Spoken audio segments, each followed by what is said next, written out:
Trouble on the Track. The museum people were as good as their word. Thomas went at once to the workshop, where his bother beam was soon straightened and a new bother bolted in. In the workshop was a green engine like Flying Scotsman, but smaller. He was called Green Arrow. My brothers and I were built to run fast goods trains, he said, but we do it so well that they let us pull expresses too in the end. Now I'm the only one of my sort left. Green Arrow was so friendly that when Thomas was mended, he was sorry to leave him. But back at the Great Railway Show, he was thrilled to see instead one of Stepney's brothers, Box Hill, an engine he remembered from the old days. Thomas was moved to a special position. "There's no doubt about it," said his driver. "You're a star attraction." "Is that being accredited to the Fat Controller?"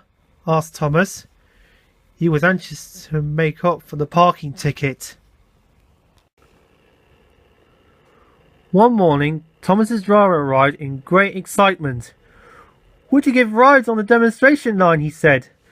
Thomas was delighted. The 3 demonstration lines were different sizes. One was narrower than Thomas's, and the third was used by a very wide engine called Iron Duke. "This is broad gauge," he explained. "The Great Western Railway used it until about 100 years ago." Thomas wondered if Doug knew about broad gauge. It would be nice to tell him something about the Great Western, he thought. The engines had to take great care because of many visitors. Thomas was anxious. Some people were not as careful as they should have been. Thomas had never seen such crowds. "We must watch out," he told his driver. "What would happen if a child got on the line?" "Don't you worry, Thomas," replied his driver. "There are plenty of good strong barriers and we'll take care." But Thomas did worry. He was afraid that in an emergency he might not be able to stop soon enough. Next morning, Thomas felt better. The sun was shining and he was looking forward to talking to Iron Duke again. He chanted happily backwards and forwards along the demonstration line all day. Then, nearly at closing time, it happened. Thomas saw something fly through the air and land on the rails in front of him. His driver saw it too. He put the brakes hard on. "Beep, beep, beep, beep, beep," whistled Thomas in alarm. "I must stop! I must!"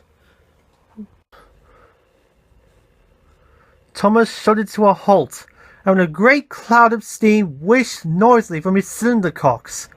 But he couldn't stop before he hit the bungle. It burst!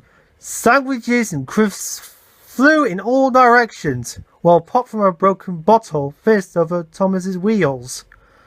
In the crowd, a child, frightened by the steam, cried loudly, "I want to go home, Mummy, now!" screamed the child. "You noisy great engine!" shouted his mother, waving her fist at Thomas. "I'm going to see the manager!"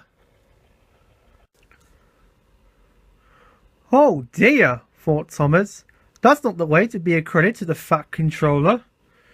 "You did very well," his driver comforted. "What a relief it was only a lunch pack and not a child on the line." The fireman was inspecting Thomas. "Hey, look at this," he called.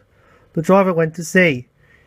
"You damaged your brakes when you stopped suddenly," he told Thomas. "No more work until they're fixed, I'm afraid." "Never mind. If the people here today have learned that engines can't stop at once, that's a good thing." Thomas hoped they had.